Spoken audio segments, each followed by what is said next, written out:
पाकिस्तान भारत से कोई युद्ध नहीं जीत सकता, ये हम अच्छे से जानते हैं और ये अमेरिका भी जानता है। हम ऐसा इसलिए कह रहे हैं क्योंकि अमेरिका के पूर्व खुफिया अधिकारी जॉन किरियाको ने बड़ी भविष्यवाणी की है। उन्होंने न सिर्फ भविष्यवाणी की बल्कि पाकिस्तान पर कई धमाकेदार खुलासे भी किए हैं। समाचार एजेंसी एएनआई से बातचीत के दौरान उन्होंने एक के बाद एक कई बड़े खुलासे किए। जॉन किरियाको, जिन्होंने सीआईए में करीब 15 सालों तक काम किया, उन्होंने पाकिस्तान के पूर्व army chief general Parvez Musharraf का नाम लिया है।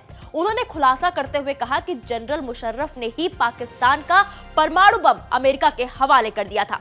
जॉन किरियाको, जो पाकिस्तान में अमेरिका के आतंकवाद विरोधी अभियान के प्रमुख के तौर पर काम कर चुके हैं, उन्होंने बताया, पाकिस्तान भ्रष्टाचार में इतना डूबा हुआ था कि पूर्व प्रधानमंत्री बेनजीर भुट्टो खाड़ी देशों में विलासितापूर्ण जीवन जी रही थी, जबकि आम लोग भूख से मर रहे थे। इस दौरान अमेरिका ने पाकिस्तान के पूर्व राष्ट्रपति परवेज मुशर्रफ के नेतृत्व में पाकिस्तान को लाखों डॉलर दिए। एक तरह से उन्हें खरीद लिया।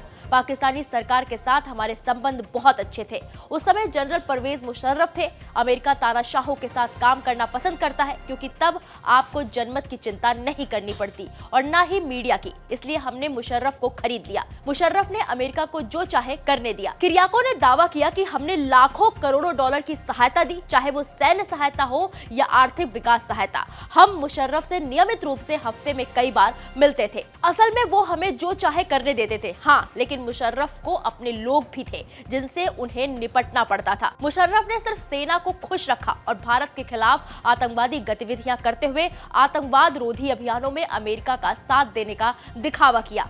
भारत पाकिस्तान 2002 में युद्ध के कगार पर थे। दिसंबर 2001 में संसद पर हमला भी हुआ था। उन्हें चिंता थी कि पाकिस्तान के राजनीतिक मुद्दे कहीं और न फैल जाएं, क्योंकि ये मुद्दे अपने ही मतभेदों के जाल में उलझ कर रह जाते हैं। उन्होंने कहा कि मुझे पाकिस्तानी राजनीति में जारी असहमति की चिंता है, जिसके सड़कों पर उतरने की संभावना है, क्योंकि पाकिस्तानियों में खुद को उकसाने की प्रवृत्ति है और प्रदर्शनों के दौरान लोग मारे जाते हैं।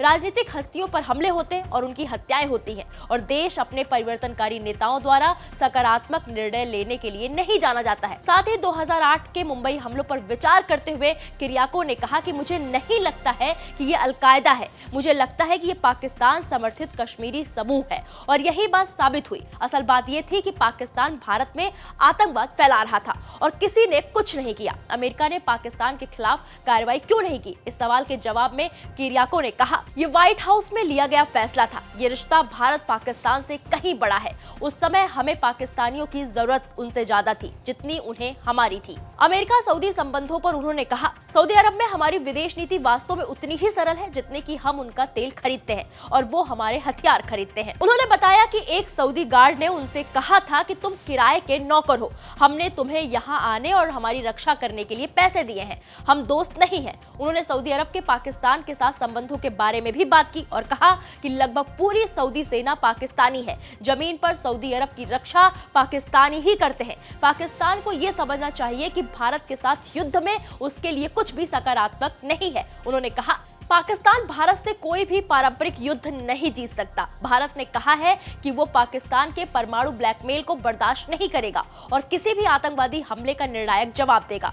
भारत ने जम्मू कश्मीर में आतंकी हमले के जवाब में ठोस कार्रवाई की और 2016 में नियंत्रण रेखा के पार आतंकी ठिकानों पर सर्जिकल स्ट्राइक, 2019 में बालाकोट हवाई हमले और इस साल मई में ऑपरेशन सिंदूर चलाया, जिसमें उसने पाकिस्तान और पीओजेके में आतंकी ढांचों को निशाना बनाया और उसके बाद इस्लामाबाद के हवाई ठिकानों पर बमबारी करके उसकी हरकतों को नाकाम कर दिया। ऑपरेशन सिंदूर पहलगाम आतंकी हमले के जवाब में चलाया गया था, जिसमें 26 लोग मारे गए थे। कुल मिलाकर किरियाको ने साफ साफ पाकिस्तान को बता दिया है कि वो भारत से ना उलझे, नहीं तो हार के अलावा उसे कुछ नहीं मिलेगा। और इस इंटरव्यू में यह भी पता चल गया कि पाकिस्तान जिस परमाणु की धमकी देता है, एक्चुअल में वो उसके पास है ही नहीं, वो तो अमेरिका को उसने दे दिया है। फिलहाल इस पूरे मामले पर आपकी क्या राय है, हमें कमेंट बॉक्स में जाकर जरूर बताएं।